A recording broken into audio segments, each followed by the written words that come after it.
டாஸ்மார்க்கை பற்றியோ போதை ஒழிப்பு பற்றியோ அதே போல் வந்து இப்போ திருப்பரங்குன்றம்ல நடந்த இஷ்யூ இந்த மாதிரியான எந்த முக்கியமான பிரச்சனையை பற்றியும் டொமஸ்டிக் வயலன்ஸாக இருக்கட்டும் பேசிக்கான பிரச்சனைகளை பற்றி விஜய் எங்கேயுமே பேச மாட்டார்.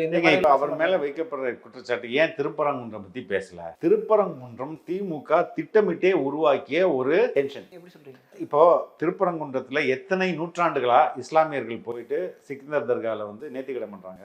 இஸ்லாமியர்கள் மட்டும் இல்ல, இந்துக்கள், கிறிஸ்தவர்கள், எல்லா மதத்தவரும் கேரளால இருந்து கூட வந்து பண்ணிட்டு இருக்காங்களா இல்லையா? இப்போ அங்க பண்ண முடியுதா? எப்ப தடுக்கப்பட்டது? யார் ஆட்சியில் தடுக்கப்பட்டது? திமுக ஆட்சியில் தான். ஏன் தடுத்தாங்க கேட்டா அந்த காவல்துறை தடுக்கிறாருன்னு. அந்த காவல்துறை அதிகாரியை மாத்திருக்காங்கன்னா எவ்வளவு நேரம்? அங்க உள்ள ஒரு தாசில்தாரோ அவர் வந்து RSS பின்புலத்தில் இருக்கிறாரு, அவர் ஒரு ரோல் பண்ண அவரை மாத்திட்டு அவங்கள வேலை விட்டு தூக்குங்க. மக்களை யார் தடுத்தது? யாரு? இந்த ஆட்சி வந்த பிறகு தானே இந்த தடுக்கிறதே ஏற்படும். இதுல இருந்தானே ஃபர்ஸ்ட் பிரச்சனை. எங்களை வந்து நேர்த்திக்கடன் பண்ண விட மாட்டாங்கிறாங்கன்னு முதல் குரல் இஸ்லாமியர்கள்ட்ட தானே வருது. இஸ்லாமியர்கள்ட்ட இந்த குரலை வர வச்சு நாங்க பாருங்க உங்களை காப்பாத்துறோம் அப்படின்ட்டு இவங்க டான்ஸ் தானே ஆடிட்டு இருக்காங்க. இப்ப இந்த போராட்டங்கள் எல்லாமே ஸ்டேஜ் டிராமா தானே.